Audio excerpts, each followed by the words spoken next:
Nice to see you all. Before we jump into the lecture, I just wanted to give a reminder about our upcoming scholarships, which you should all apply for. I sent an email out earlier today, so check your inbox for the attached poster with more details and links and all of that. But the long and short of it is that there are two upcoming deadlines for the Morrison Scholarship, and the deadline is November 29th, so that's coming up pretty soon. And that's eligible, you're eligible for all BA or BFA students. Anybody? And you just have to demonstrate financial need and explain why you would want the fellowship.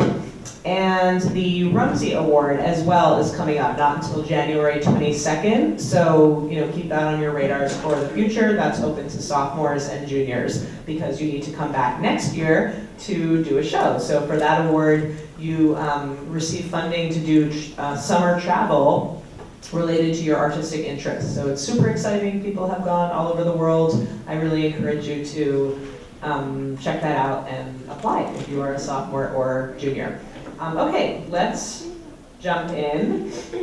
We would like to acknowledge the land on which the University at Buffalo operates, which is the territory of the Seneca Nation, a member of the Haudenosaunee Six Nations Confederacy. This territory is covered by the Dish with One Spoon Treaty of Peace and Friendship, a pledge to peaceably share and care for the resources around the Great Lakes. It is also covered by the 1794 Treaty of Canandaigua between the United States government and the Six Nations Confederacy, which further affirmed Haudenosaunee land rights and sovereignty in the state of New York. Today, this region is still the home to the Haudenosaunee people, and we are grateful for the opportunity to live, work, and share ideas in this territory. Tonight, we're very lucky to have Mona Filip with us, a curator from Toronto, and she will be introduced by my colleague who teaches drawing, installation, and performance here in our department, Millie Chen. So please join me in welcoming Millie.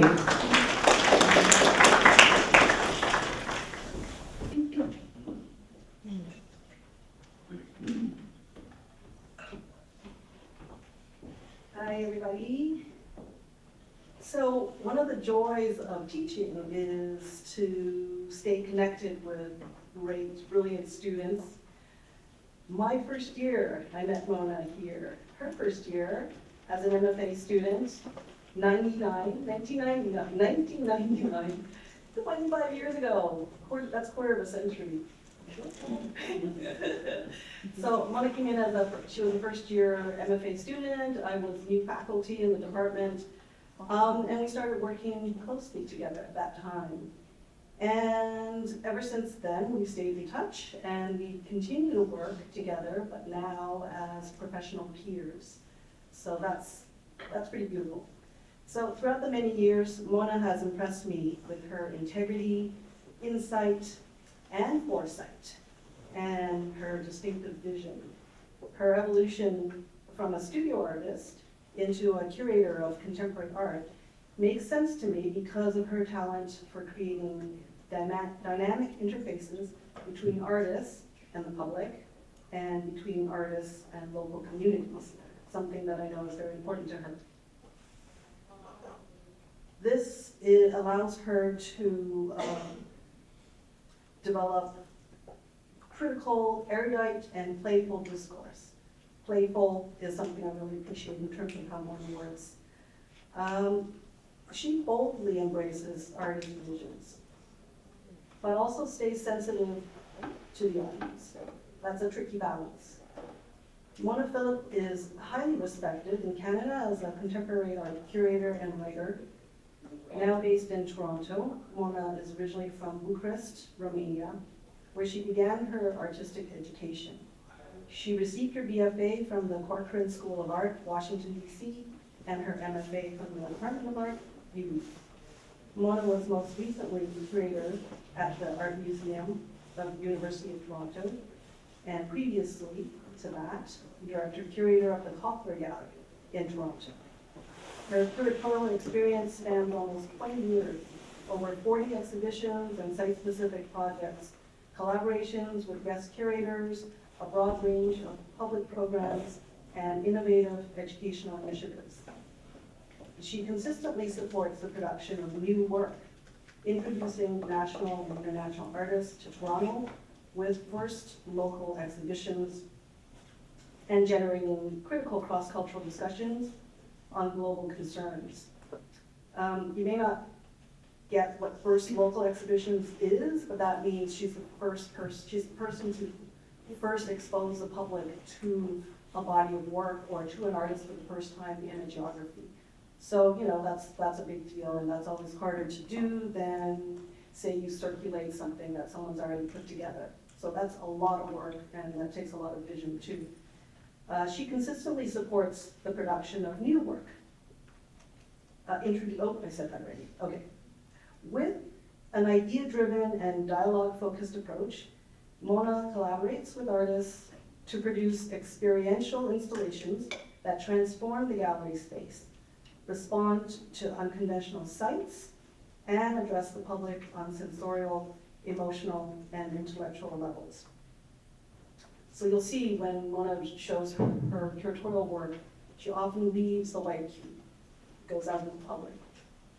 Displacement and adaptation are core concerns of Mona's curatorial investigation, informed by her experiences of immigration and diasporic living. Bringing together a range of perspectives on memory, place, and belonging, her projects examine the relationship between the personal and the political, ways of rewriting and redressing histories, and museum restitution and repair. Mona Filip does not shy away from challenging institutional conventions. I'm very excited to see Mona's presentation today, so please join me in warmly welcoming her back to Buffalo.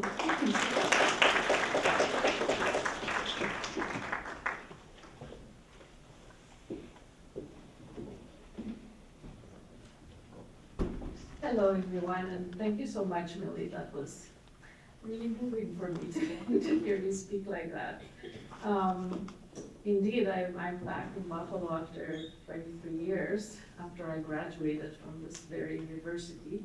And I'm really grateful to the art department for inviting me to speak today, and for Millie for proposing this as part of the lecture series, grateful to Becky Brown for helping coordinate all this, getting me here. And yeah, being back as an alumni is emotional in many ways. And as I visited some student studios today, I was trying to figure out which one had been mine, and recognizing some things, seeing a lot of new stuff that has been happening. I realize I'm speaking mostly today to art students, visual art students primarily, I think. So, I'm speaking as a curator, of course, but I will try to speak about the relationship between curator and artist and how that works, and hopefully as part of the Q&A, if there are any questions that you'd like me to answer from your perspective as artists. You got a curator here that you can ask questions to.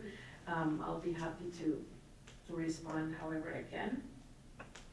But really, visiting with artists, visiting artist studios is my favorite part of being a curator. To be in that space where you all think and make and create is the joy of being a curator and being able to participate in that process. And as Millie mentioned, I was part of this program, so I was actually studying to be an artist myself, and then kind of switched gears and became a curator. There are as many ways of becoming one, as you can probably imagine. Possibly there are as many ways as there are people who choose to become a curator or kind of stumble into it as I did. It wasn't a straight line for me. I seemed to be good at drawing and painting mostly early on in my life.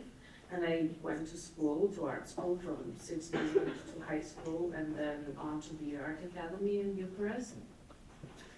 But somewhere along the way, it seemed that I wasn't that great, but painting and drawing. I kept going back and forth, exploring that line.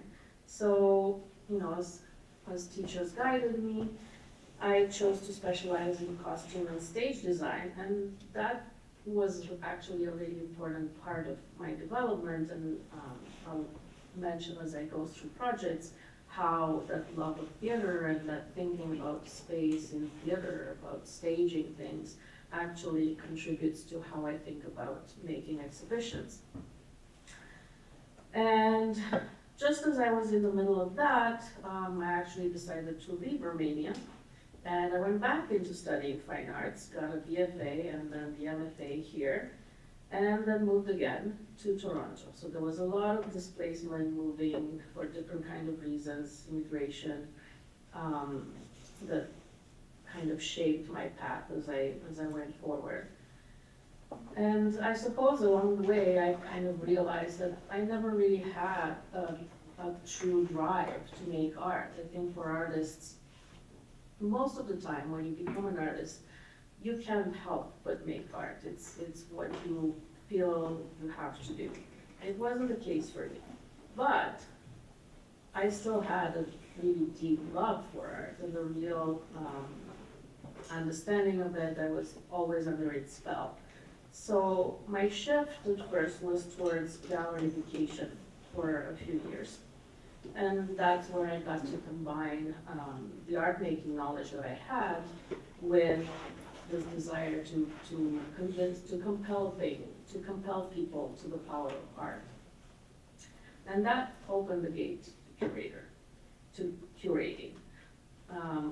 And what motivated me at first to really conceive my first project was the desire to bridge the two cultures that I was part of. The culture of my native country of Romania and my native home to my adopted one. I wanted to bring a little bit of Romania to Toronto and to kind of explain and understand who I was through doing that.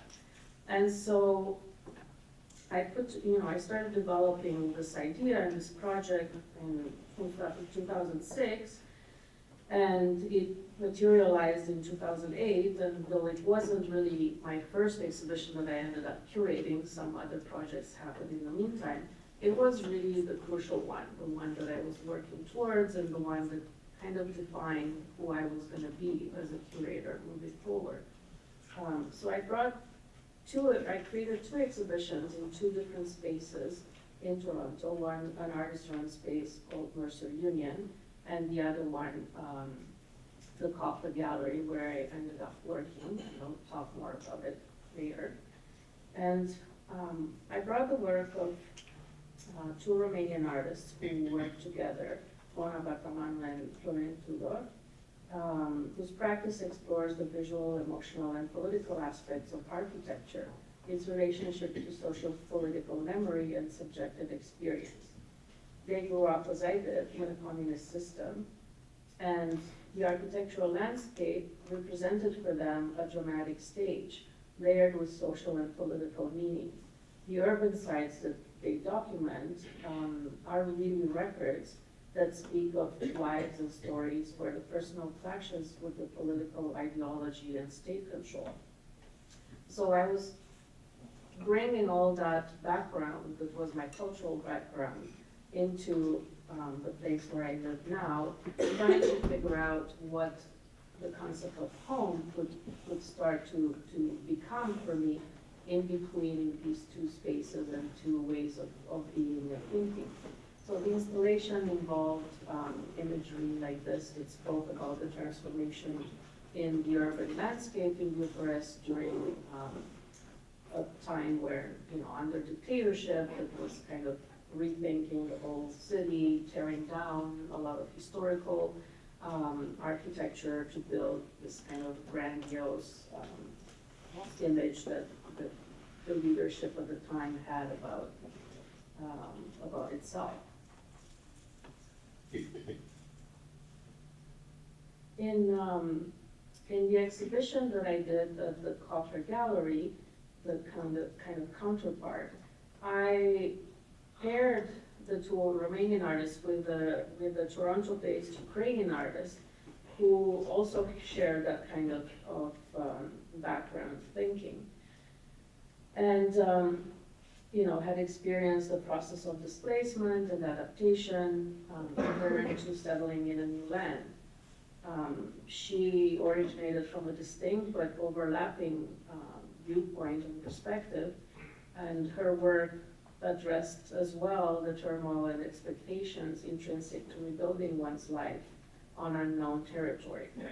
So, on one hand, there was a work by Mona and Tudor that, it's a video projection, almost still, although it's not a still image. People slightly move, but they're contemplating this ground, kind of ground zero of a building that is expected to be built, kind of speaking to the anticipation of what a new society would look like after communism and during that transition time where Romania was reimagining itself. At the same time, Olya Mishenko's drawings were drawn directly onto the wall of the gallery, and we used this manufactured viewfinder kind of speak to the same sort of outlook into the future, outlook into this perspective onto the gallery walls, and discover these minute worlds where people were constantly building as well. There's a lot of references to architecture, to kind of a utopian idea of architecture, utopian cities, utopian structures, that these little creatures are in the process of building. So what I was articulating with this first project was the process of reimagining our homes, our cities, and our societies, which is fueled by the need to dream and to actively construct our ideas of happiness while constantly readjusting to new ground. So this became ultimately the core of my curatorial preoccupations. I started focusing really on displacement and cultural adaptation, which were informed, of course, by my own lived experience, having immigrated from Romania to the States and then to Canada, but also by my Jewish identity and the fact that I was never home wherever I was. The idea of home has always preoccupied me, the questioning of that, whether that can be a place or rather a state of being, a state of mind, an emotional state. Over time, though, this focus on the notion of home and belonging and the idea of immigration evolved towards creating a dialogue between diasporic and indigenous outlooks on memory and place.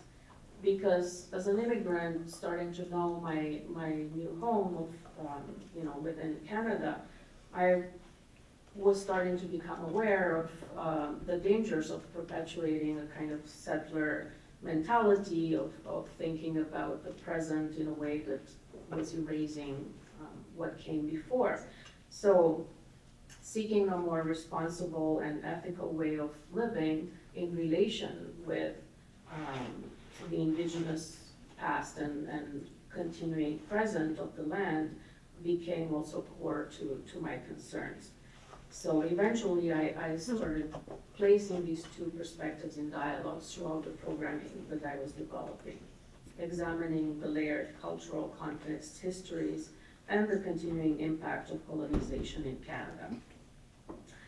The other thematic concerns that complement or expand my curatorial interests, I kind of summed them up here, but I will go into some more specific examples and ideas around them as I go through some of the projects that I've done over the years. I've basically developed more than 40 exhibitions at this point and off-site projects, as Amelie was mentioning. It has been close to or over 2 decades. And I mostly worked as an institutional curator.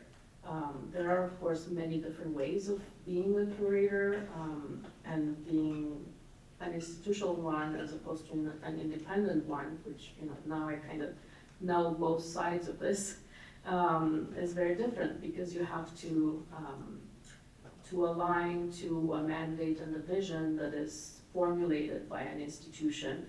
And this was part of my work that I did over almost 16 years as part of being part of the team of the Koffler Gallery and the Koffler Center of the Arts in Toronto. I actually helped redefine the mandate and the vision while I was there. This was an institution that was established within the Jewish community in Toronto. So it started more like a cultural center, very kind of limited in its outlook to the needs and interests of this culturally specific community. But those of us who started working there in this period of time, we wanted to really expand that outlook and to be focused on dialogue, focused on cross-cultural exchange, and also looking at the history of Jewish immigration and Jewish experience in the world as a kind of platform for understanding and supporting the experiences and voices of other communities that are now marginalized and oppressed and being subjected to the kind of experiences that in the history of Jewish community had happened. So we wanted to connect things in the present with an outlook towards what was happening globally at the time, and to bring together different perspectives, different cultural perspectives. This was then the place where, while honing the vision and the mandate of the institution, I was in parallel honing my curatorial methodology. And I was practicing an idea-driven and dialogue-focused approach based, also on how we wanted the institution to function. Dialogue was at the center of it, and not just the dialogue as I was describing it between different cultural perspectives, but also in terms of curator and artist. My way of working is quite extensive in terms of building a relationship and trust with an artist. Starting from a studio visit to developing a project together over several years, and really going through that process together. I also started to think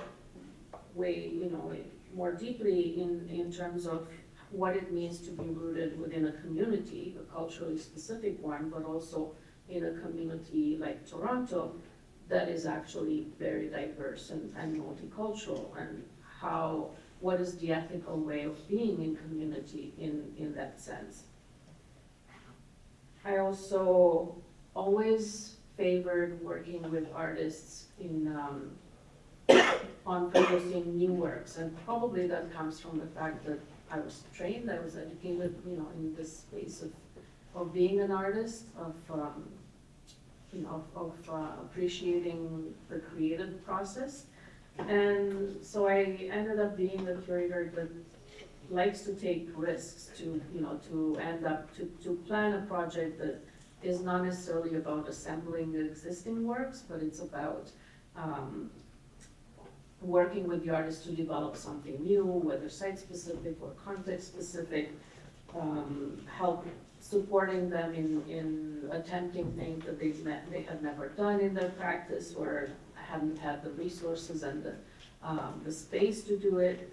And it's not often, oftentimes institutions especially like to be certain of things and to know what they're bringing in, to know that the result is going to be a certain way. And that was not often the case with the work that I was doing. It was oftentimes the case that I wouldn't know what the ending artwork would be until it was installed in the gallery. So just when, after about 2 years when I started working at this institution, we actually had to let go of the building. There was a big redevelopment being planned. And so, anticipating about 2-3 years of construction, we decided to develop an off-site program of exhibitions. So this is where I basically started to think about the city as being the stage where these art interventions, art encounters might take place. The first of these projects was in this crazy building that doesn't exist anymore, unfortunately. This was a very iconic landmark of Toronto. It's a department store that was built over time from one tiny little shop into growing about, the size of a block. And it was completely idiosyncratic and organic in terms of how it developed. The owner was famous for the crazy advertisement types of campaigns that he would do. And the artist that I invited to be the first one in this off-site program, Iris Ausfer, chose this site for her project. And so we collaborated with the store, with the management, with all the people in the store, and created this little installation. This is what the store looked like. Piles and piles of cheap clothing. It was actually one of the most accessible places where new immigrants or young students, people who couldn't afford too much at that stage in their life, they could actually find everything they needed for their homes, for themselves, from kitchenware to clothing. And at the same time, the store was a museum in itself because the owner and developer of the store was actually involved in theater business as well. So everywhere around the walls of the store were images of actors and theater productions, posters, everything. So we created this tiny sort of store within a store. And what Iris ended up doing was a kind of crossover between storytelling, archival histories, the history of the city. She asked people to lend a piece of clothing that got cataloged and photographed, and at the same time, the owner of the clothing would share a story associated with that. It was a significant piece of article of clothing that they had worn in different situations. So you would have somebody's wedding dress that they had eloped in, or somebody's pants that they had worn trying to run out of Rwanda during, in the aftermath of the genocide, and had sewn their money and their passport into their belt. So the stories they were quite diverse in terms of how they talked about human experience. And the second layer of this project was that it functioned kind of like a library where you could borrow something. So visitors could actually borrow an item of clothing and wear it for a few days and then return it. So you could actually walk into somebody else's shoes and think about their experience and the story of those things and what they had gone through. One of the things I do believe deeply in is that art can really teach us about empathy and can really stimulate that kind of thinking and teach us about the experiences of other people than ourselves. And in this case, they can actually, it can actually literally put you in their place, in their shoes. We did actually another project in that space that took its cue from the aesthetic of it, from all this signage that was all around the store. We wanted to feature, to kind of showcase the artists who had made these signs. They were, even in 2009, actually this project was even later. 2009 was the Iris Salsor project. In 2012, they still had painters who would make these signs by hand. And so I created an exhibition that actually had artists invited to work with the format of signage and create interventions in the store, either responding to those historical signs or having their own take on it. So this was an artist who took the word honest from Honest Eds and reconfigured it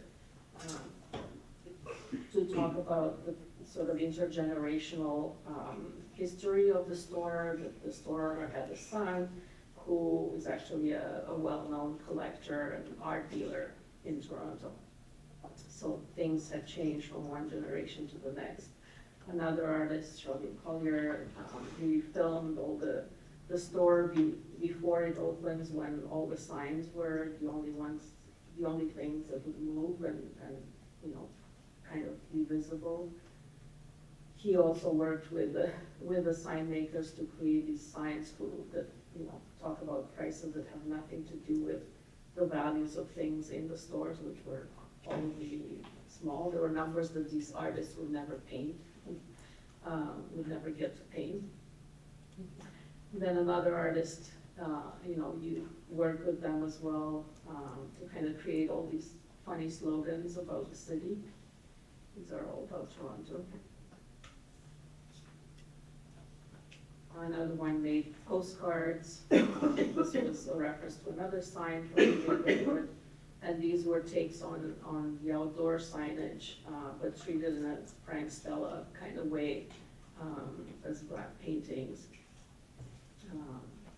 by the artist, because Frank Stella was introduced to Canada by the son of the owner of the store, the art dealer that I had mentioned. Throughout this off-site period, we really went through all kinds of places and worked with all kinds of sites, from this commercial store to other kinds of public spaces. This was a project on a kind of mall plaza, and the structure had been a place where you used to drive by and drop off your film, when photographs were still being taken on film, and you'd get it developed there, and everything was constructed around a car-centric culture. So this would be the drop-off place. This artist reclad the structure in this material, photographic, with a photographic imagery of a tree, kind of symbolically replanting the tree where they had cut off the trees to build a parking lot. And in these windows into the tree, these burrows, we collected images from people within that community around the area, who might have been families who might have actually taken their photographs to be developed in this at the center. I also worked with other galleries, other spaces in town that were open to collaborating.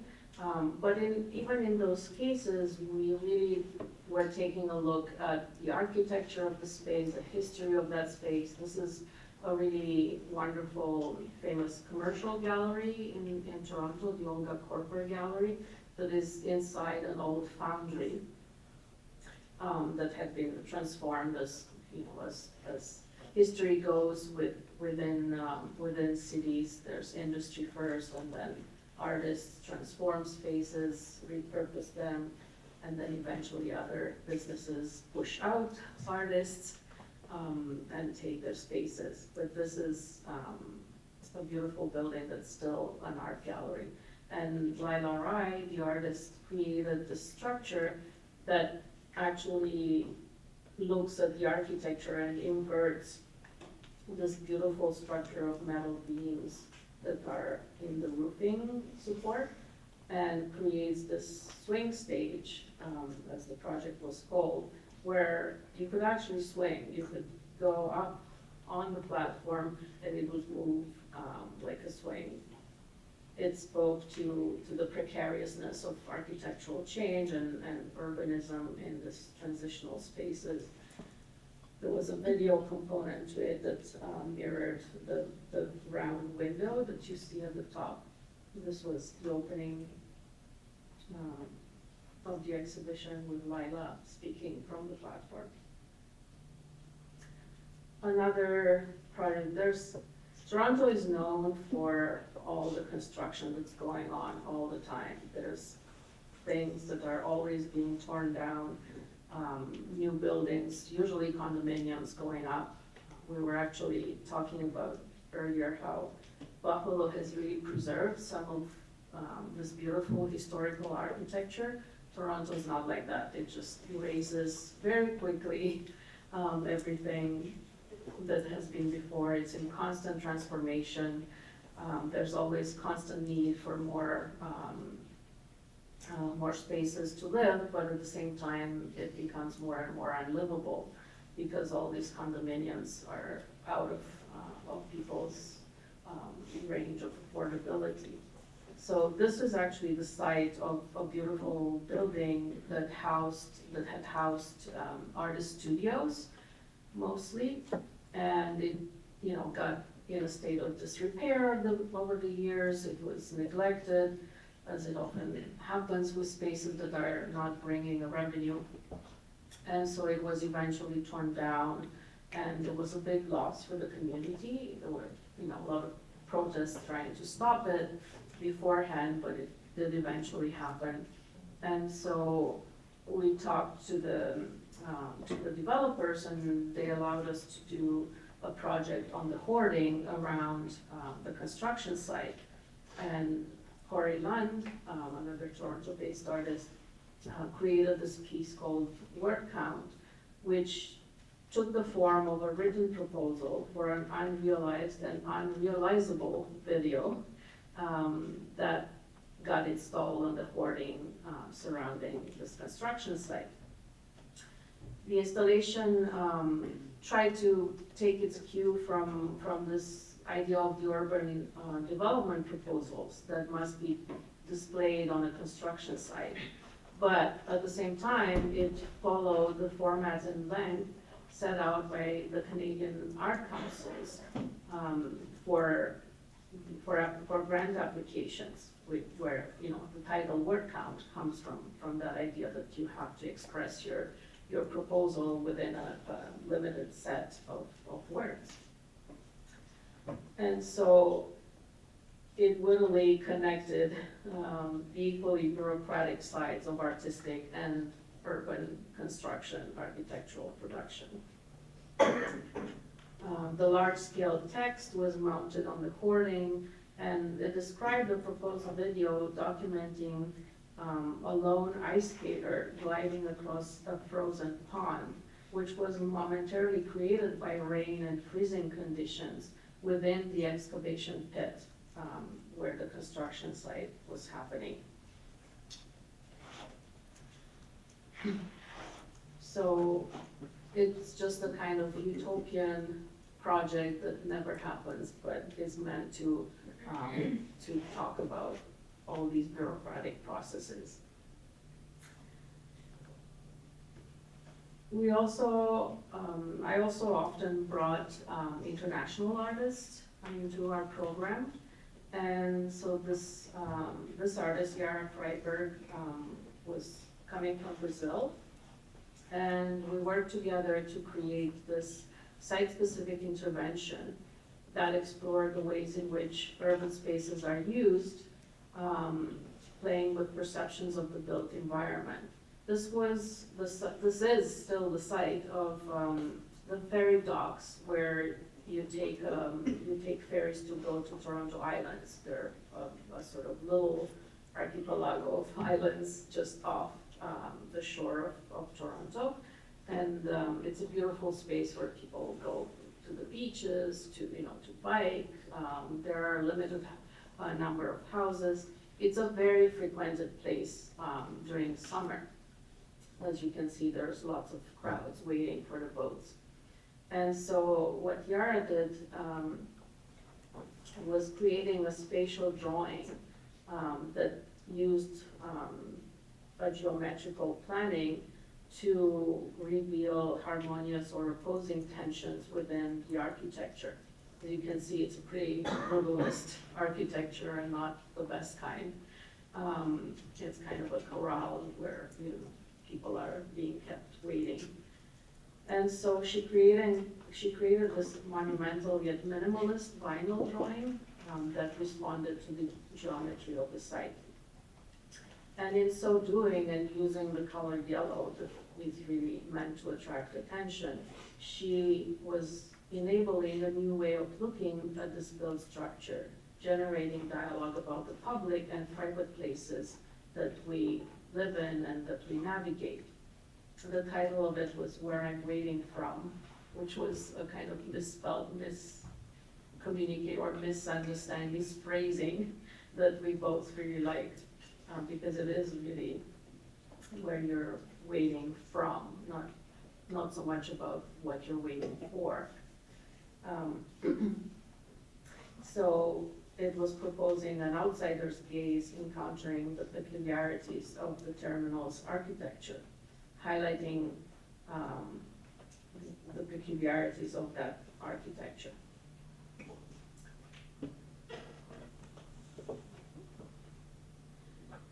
After, there were a lot more projects during this time, but eventually in 2013, we actually made a decision, which I spearheaded, to move to a permanent location, to move the gallery to a permanent location downtown. Initially, the initial space was sort of further north, kind of isolated from the core of the city, and we wanted to bring this program and to connect it more deeply with the heart of the city.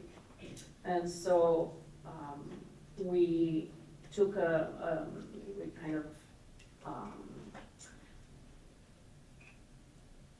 we rented a space for the gallery and for our offices into a newly repurposed building. There was this beautiful old school on Shaw Street in sort of the kind of artsy neighborhood of Toronto. And the image that you see here is actually from a project that Millie was involved in. And Joan, and Andrew Johnson, and Olga News, people you probably know, along with Warren Quigley. And it was actually a remake of a project that they did when I was here as a student. And I wanted very much to bring it to Toronto as well. It was a project that was about exploring a specific neighborhood and community on bike, guided by these audio tours that were telling you about the history and context of these spaces. But here is capturing also the building where we moved into. And because it was a school, of course, different spaces had different purposes and within the history of the building, and we actually got the library space for the gallery and the principal's office for our offices, which was fun. And so the first exhibition that I curated there, I decided to make it about this new space, about the library and what we do in the library, not only reading books, but also socializing and connecting and hiding behind the stacks. And so the artists that I brought together explored, their own memories about libraries, their own connection to what libraries provide, and created a very a dynamic set of projects that were all brought together into the space. And I'm kind of walking you through a lot of different projects to talk about, how my practice has shaped over the years. But if you're ever really interested in any of these more specifically, I actually have put together recently a website of my archive of curatorial projects, so you can look up any of these online very easily and get a lot of more images and texts and explanations about each works. And so with this move into the space, I had a different set of ideas and notions of context to work with. And one of them, the principal ones, was, where these notions of education and community and play. So the idea of the library, the idea explored by Penelope Stewart in this project was about the notion of the beehive as a democratic model and utopian symbol, particularly for modernist thinkers. So, the space of the Artscape building was itself a hub, a kind of beehive, where there were a lot of artist studios and production spaces, a lot of organizations that had a community-driven mandate. And so it was very fitting within that context to bring these kind of explorations. So Penelope works with beeswax, and here she really had the opportunity to expand her work in a three-dimensional way and transform the gallery space into an immersive architecture. As you can see, she created this central space, the central room from which things were kind of spilling out into this kind of excess, or something like an archaeological site.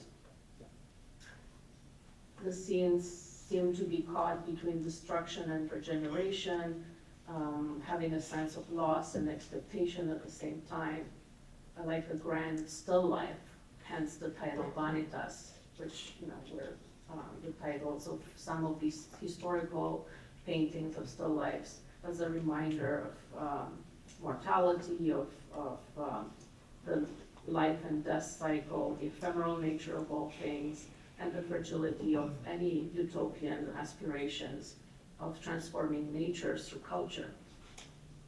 This was the inside of that room built into the space.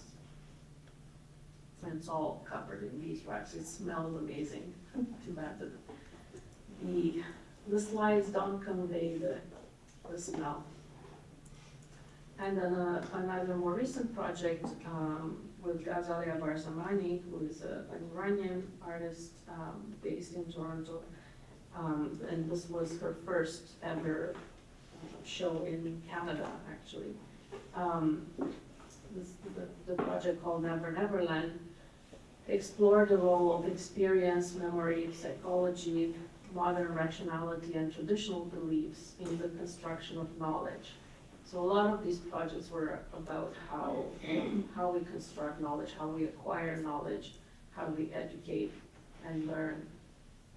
And so she's considering a range of spaces, structures, and devices for interactivity, self-development, and play, questioning the rules and methodologies that shape an individual's existential outlook. So much of who we become as adults are shaped through early education and through the playgrounds where we play. That architecture has an impact on how we handle risk and stress and socializing.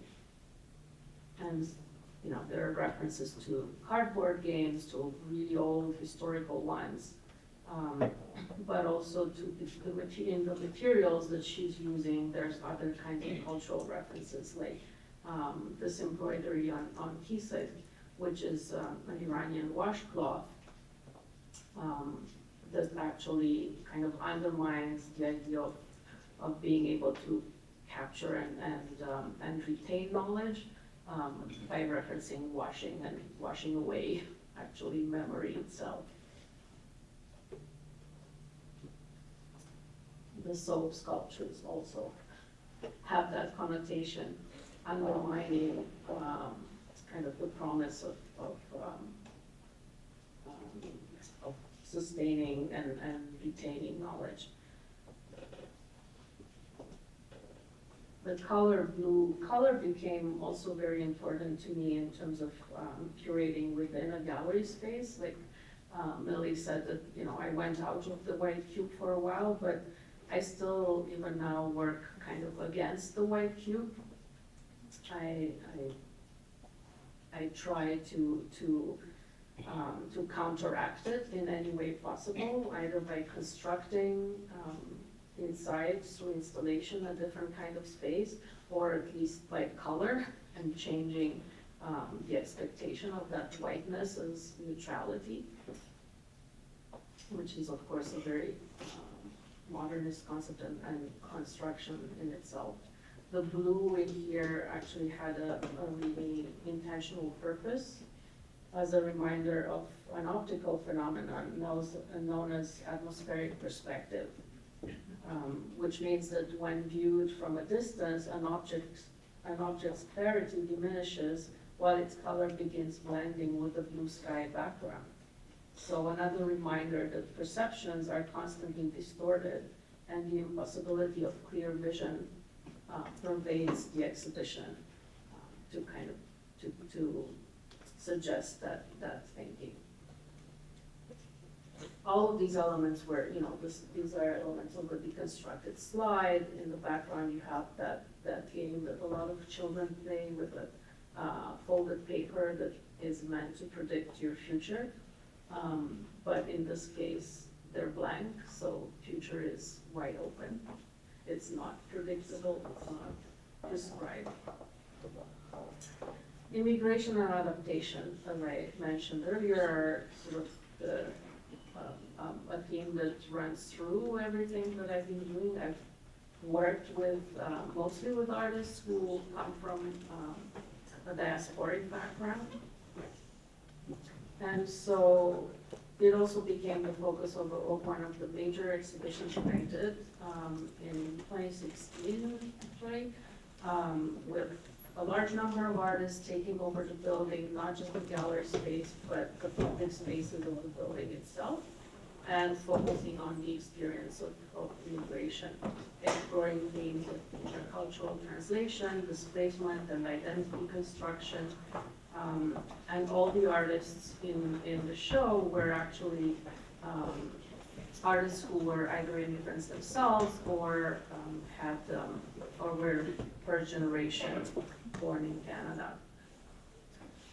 The project started actually outside with Livia Meira's work that you see here, kind of forewarning people that we're here, and taking over the hallways as well, and then leading people inside the exhibition,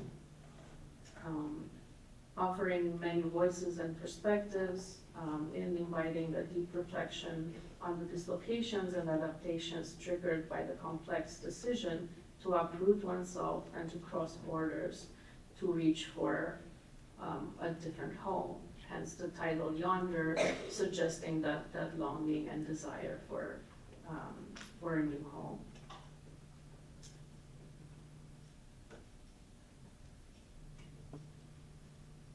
There are many different generations of artists as well, some older, some quite young, some established, some emerging, and they're all taking a different personal interpretation to the theme.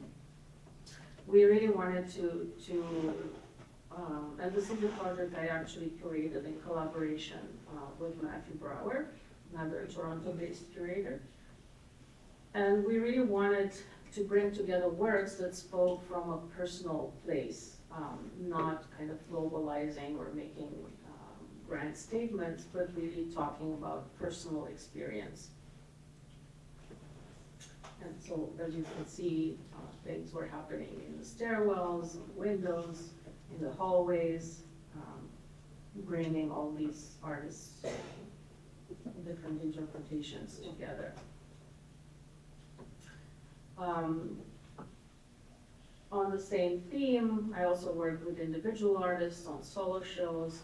Jose Luis Torres is an Argentinian artist based in Quebec, and he uses everyday materials to examine notions of space and place, generating whimsical artworks where spontaneity and accumulation recur in connection to ideas of economy, survival, labor, and the ready-made. So he's using the ready-made, but not in its established historical way, but rather to speak about the things that we accumulate or discard within this process of displacement. He was focusing here on three notions that to him seemed central to the experience of migration: construction, camouflage, and reflection. So construction in the sense of building one's life anew, camouflage in the sense of trying to blend in within a culture that one might not belong to, and reflection in terms of both inwards, thinking about one's identity, but also trying to reflect back, or not trying to, but inadvertently reflecting back to society a different point of view. So he used the space of the gallery to create a kind of labyrinth that was, in a way, echoing the experience one has to go through as an immigrant of trying to navigate the really difficult bureaucratic system. We spoke at length about that. I actually, in my early days in Toronto, I worked in an immigration law office, and quite intimately all the difficulties that people have to figure out in terms of how to apply, how to get enough points to be admitted, and all of that. And of course, since then, since these projects were happening, immigration has become, especially here, such even more difficult things to navigate and to happen. So he's really creating these constructed spaces to speak about that difficulty and precariousness and constant moving and trying to do balancing acts in order to fit in and to fit through. There's things that led through the walls, through tunnels, kind of borrowing holes to pass through, aside from the sort of main channels, really speaking to the complexities of migrating from one place to another. And then, of course, also the sort of idealized image of what one imagines at the end of that journey. Karen Tam is a Chinese, an artist of Chinese ancestry who lives in Montreal, and she creates these immersive installations exploring the way that physical experiences of spaces and objects can provide a deeper understanding of specific places, histories, and communities. Her recent projects investigate the spatial aesthetics of early 20th century North American Chinese restaurants, opium dens, karaoke lounges, and curio shops as sites of cultural interaction. So she's taking on a kind of museological approach to, studying archives and bringing together different aspects of specifically the history of the Chinese communities in Canada. But she's manufacturing a lot of these things herself to kind of understand through the tactility and the physicality of these objects that she makes historical moments in that history. She plays with notions of authenticity, reimagining venues and their material culture, fabricating detailed sets and fake antiques with everyday methods like papier-mâché and other ordinary materials to bring them to life. The project that we did together, the chrysanthemum has opened 12 times, was based also in a personal impetus, which was this photograph of her great-grandmother, who had migrated to San Francisco first in the early part of the 20th century. And like other immigrants at the time, he had his portrait taken to be sent along with letters to his family back in China. And so Karen started investigating these early Chinese, Canadian, and American photo studios that serve Chinese communities in Canada specifically. And she created these intricate portrait studios with, which had these sort of dramatic backgrounds.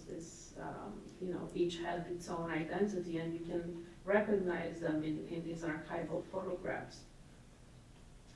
You can see this is a historical photograph, and it, she has reproduced in that very back scene that studio where it was taken.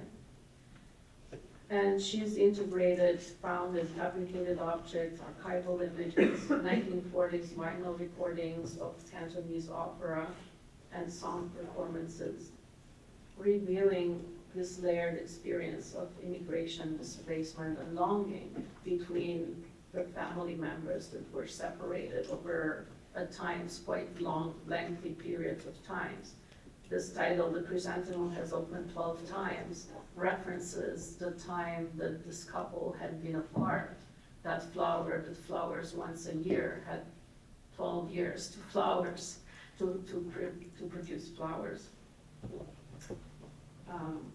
She included all these beautiful archival images and references to Chinese opera set designs, using these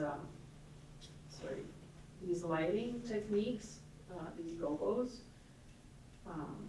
to bring all these cultural references into the sets that she created. So throughout developing all these projects, my interest has become more and more about thinking about the gallery as a stage where the experience of art is really produced almost like a theatrical production. And thinking about the visitor and how they're experiencing the space, how they are affected emotionally about the space, and how the art objects are really supported in what they're meant to be doing with for the viewer, in dialogue to the viewer, with the viewer. I'm thinking about the art experience as an encounter between the viewer and what is presented to them, what the artist has made, and through the mediation of the object, really a meeting between artist and viewer. And so with many of the projects, I started transforming the space of the gallery. This is really a privilege of working for 16 years with the same, well, not fully 16 years, 10 of those years with the same space, and really understanding it and playing and reconfiguring it each time, and having visitors come in and be surprised. I often, with visitors who would come regularly, they would just comment on how it's always different.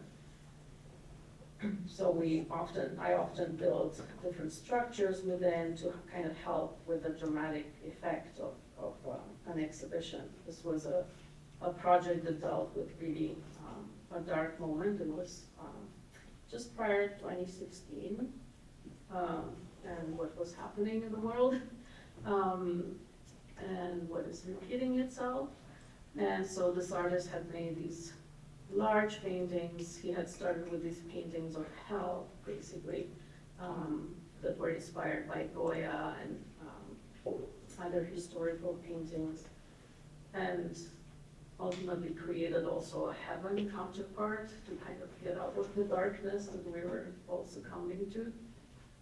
But we really created this sort of inner sanctum, like a black space, a black cube space, that had, a lot of both theatrical, idea of a black box, but also religious references, and created a deeply impactful experience for the viewer. Same with Nicole Collins' show that dealt with mourning and with the color black and all of its significance. We actually really used very minimal lighting and created very dramatic effects for her work. And then back to light again. These artists, Raphael Zarka and Christian Hidaka, coming from France and England and working together, explored the notion of perspective from different historical contexts, both from European tradition, but also Chinese and Japanese tradition. They worked with the space of the gallery, discovering that there was an archway that used to be back there and the kind of stage. They really thought about the space of the gallery, again, as a stage for the exchange of ideas, for contemplation, for dialogue between people and artworks. And so, you know, a lot of these are kind of trompe-l'oeil paintings on the walls, and sculptures that are kind of behaving like characters within the space. And that led to the most complex project that I've ever done. There were about 25 artists, about, I don't know, maybe close to 200 artworks. A project in which I worked with Nicolas Fleming, who's an artist, an installation artist usually, and also works as an installer. And he transformed the space itself before we actually brought in other artists' works. Undomesticated was a project that considered the psychological, political, and emotional layers that shape our sense of home and belonging as well. And the idea that no matter how much we try to make ourselves at home, we actually keep failing at it. And this desire to be comfortable is always precarious and undermined by all kinds of things exterior to us, sometimes the political context, social problems, but also perhaps inner issues, psychological issues. So there's always a tension between our aspirations and what we actually are able to accomplish. So we worked with both recycled and new construction materials, and then we installed within, Nico basically recreated his own apartment inside the space of the gallery. And then outside of the spaces, in the rest of the building, we also transformed the hallways and stairwells, kind of disorient people from what they knew of the building. And so, they're all domestic spaces. This is the kitchen of the house, hallways, leading into dining room, the dining table. But each different, each of the objects is made by a different artist, but we didn't install them as you would in an exhibition. We really organically linked them together and created the atmosphere of a house. The bathroom and everything. Bedroom, windows, mattresses. But every time with kind of objects that were, their function was distorted and diverted from the original sense that such an object would have. These were the stairwells. There were all these nooks and crannies where we inserted objects.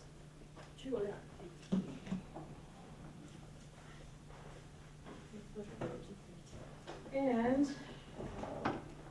we're nearing the end, so I just wanted to show you a couple of things that I'm more preoccupied with now, which are cultural restitution and repair and getting living in relation within, not only within the social structures of the community in Canada, but also in terms of relating to nature and to the more than human world, and rethinking the relationship with the land, with its resources, and sort of this ethical living.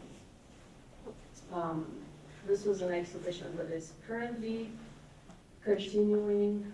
It's been developed over several years, and the artist Samir Farouk investigates strategies of representation to supplant the injustices and inadequacies of museums that have historically perpetuated through traditional forms of collection, interpretation, and display.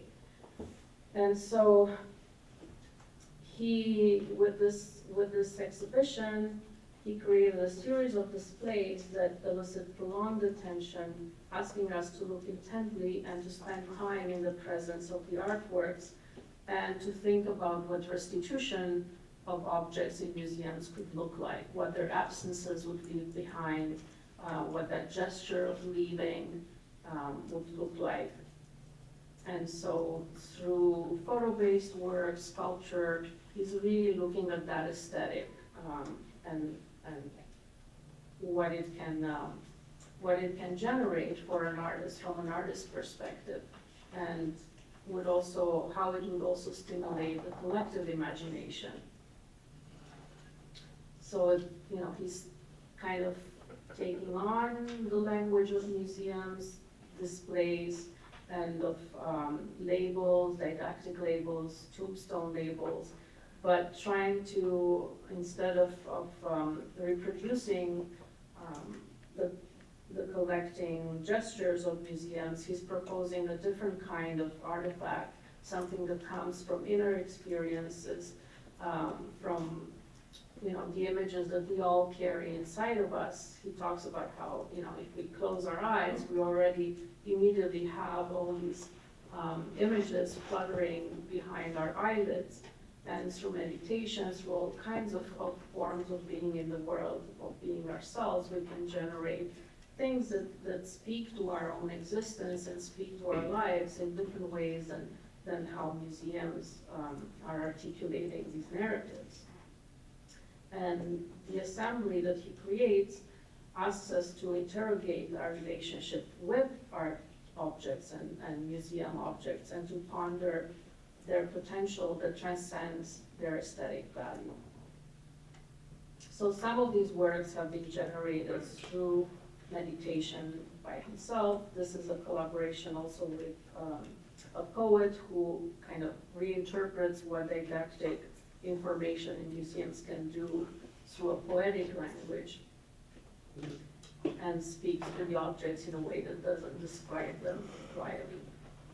And so this is a touring exhibition that's taken a different shape each time. It's about movement and transition. Nothing is actually on the walls. A lot of things are on dollies and things that are movable and in transition and get adapted to each site.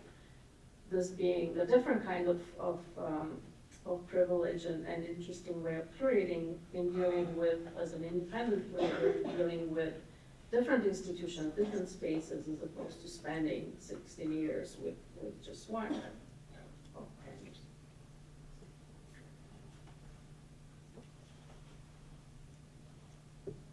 And another very recent exhibition that I did this year is this work by Caroline Monet, who is an indigenous artist, Anishinaabe and French, based in Montreal. And I put together with her a kind of retrospective of her work, or survey of her work, but not really going historically or chronologically, but rather focusing thematically, starting from a body of work that she created specifically for the show, and exploring the notion of territory from the perspective of cultural attachment and ancestral memory, articulating new visions that talk both about indigenous legacies and futures. The new body of work in the exhibition that is called Pizandawatch is considering sculpture and sound as linked to temporality, orality, and knowledge sharing. It's taking the title is actually the name of her maternal family, grandmother. It sort of, it was erased. It ended with her grandmother because the name of the family was changed by the Catholic missionaries. And the name actually means the one who listens. And so with that kind of naming comes an assignment, a mission, to be the one who listens, particularly to the land and what it has to transmit and communicate in the way it functions as a sort of archive, storing knowledge and transmitting it through generations. And the sculptures that she made are actually capturing language in physical form, in sculptural form. They're based on Anishinaabe phrases that are spoken and recorded, and as you know, recorded sound creates a sound wave that you can make visible. And so the sculptures that she created are three-dimensional interpretations of those sound waves. And each piece references, each of those phrases is a way of naming the land, encapsulating the power of nature and the passing of time. It references seasons and what you're supposed to do in a certain place at a certain time, rather than having a place named names that don't carry a meaning. The Anishinaabe names actually tell you how the community is supposed to interact with that space on the territory. She's also captured pieces of the land, pieces of wood into bronze, and then from these pieces she's created video that again turn these sculptures into landscape and use a kind of reverse process in which she derives sound from a piece of found wood through technology and sound processing.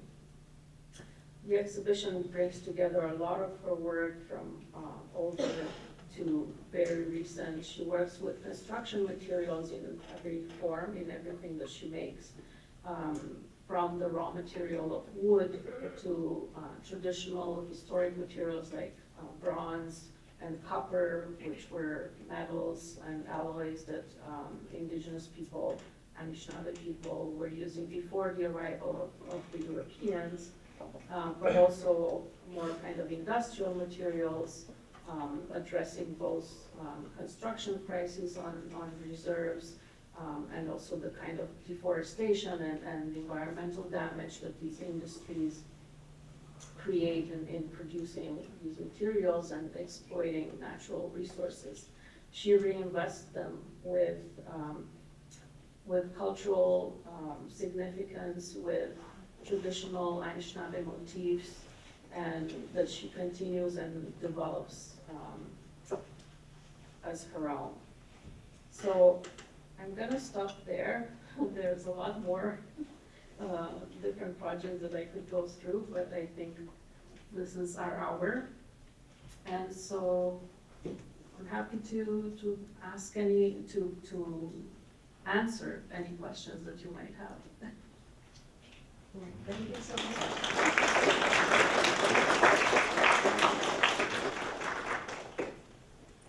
So folks, the floor is open. Who has questions for Mona? I know there was a lot. And then I over-planned. That's great. I have a question. Yes. I was really interested in the chronology, and I don't know if more of a contemporary work, but I'm just curious, you don't seem to work with plant-based media at all. Maybe there's one or two video, and I mean, you kind of position that saying that you really are into kind of the theatrical cut, but there's definitely a particular aesthetic And, you know, you kind of get the review in the beginning, so I'm just kind of curious why. I actually did have. I've done solo exhibitions of video for film artists like Isabel Camora and Sigalit Langao, and several others, but I chose to, in this talk, to talk more about what I see as more specific to how I approach curatorial practice. But yeah, I should show you maybe the last project that I had in mind to talk about. There you go. This was more of a photo-based project, using both photography and video and a little bit of installation. It dealt with artists who use personas and characters in order to offer counter narratives to the official histories and dominant narratives. And so there is actually in here a beautiful video piece, well, two actually. This one in the background is an artist called Elio Eudoro, who's Brazilian, based in Toronto, and his work is about queer identity and kind of trying to hide or to free the body through this sort of invisibility mantle that he creates. And also in this other piece. So there's a combination of performance and physicality, physical object, and video in the work. And I guess I'm always interested in things that are more physical and experiential that way. But yeah, and with video, I guess I also have a preference for things that are more performance-based. And even if they're presented in the form of video, there's something that is kind of a drama being presented or a set. Yeah, it's usually first the performance, even if it's not, the video is not a documentation of performance, but it is derived from performance. Yeah. All right. I was curious about your time, like here at university, and you know, what your major was, and like what positive, you know, experiences you got, as well as the moment you realized, like, you wanted to move from creating art to becoming a curator. Yeah, I don't know if it was a moment, Yeah. but it was kind of a slow drifting away from it. The time here was great. I was actually, as Millie said, it was both our first year, and I think it was a moment where the department was getting reconceived, reorganized.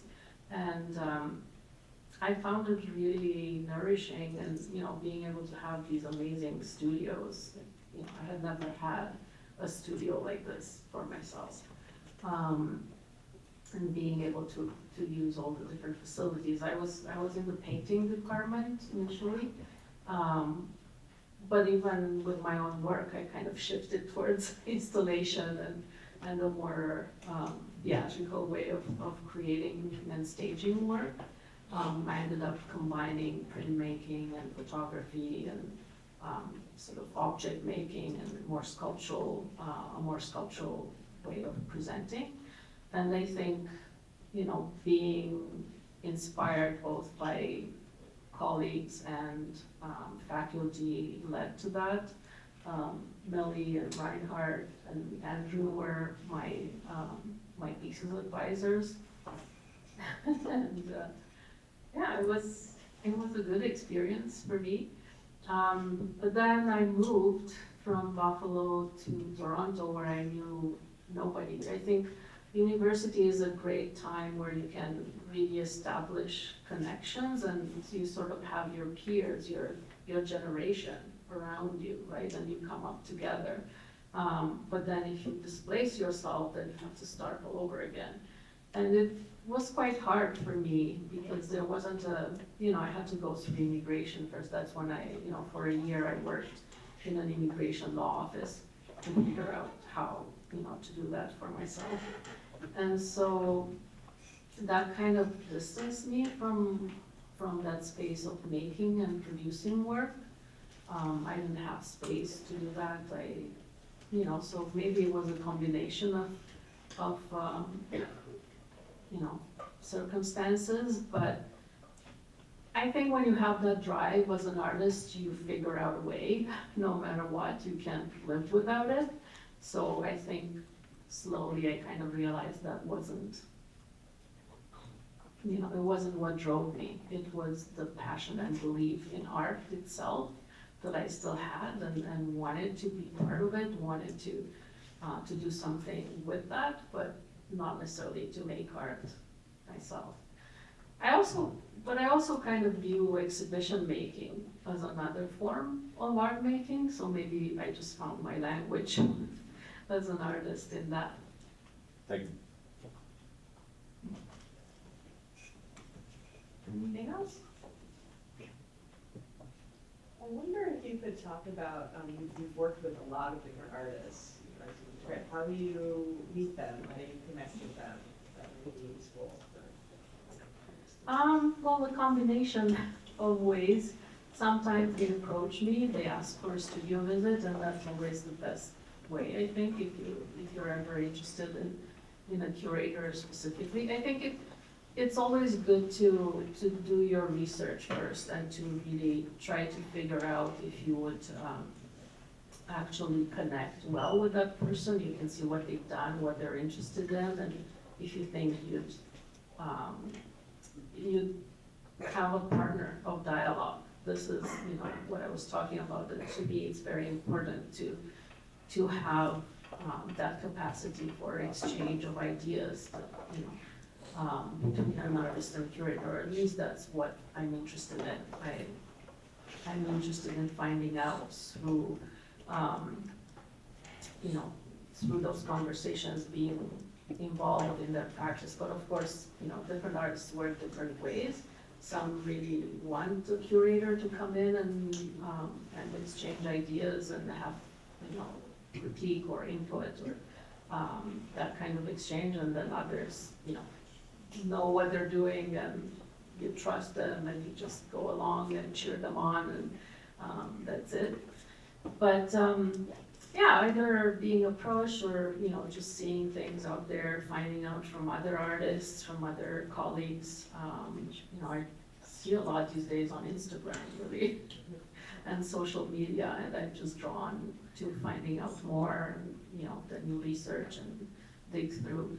But I always spend quite an extensive period of time developing a project, and even when it's a solo show, it takes, at least a year, if not more. Sometimes it's a conversation over more years. It's also, when you're part of an institution, there's always the planning and the programming ahead, and so, you're always developing things and starting conversations way before you actually see the project realized. Thank you. Any other questions for Mona?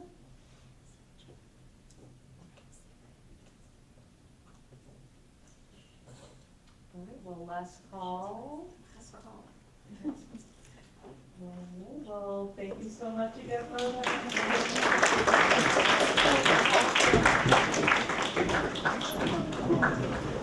I'll see you in 11.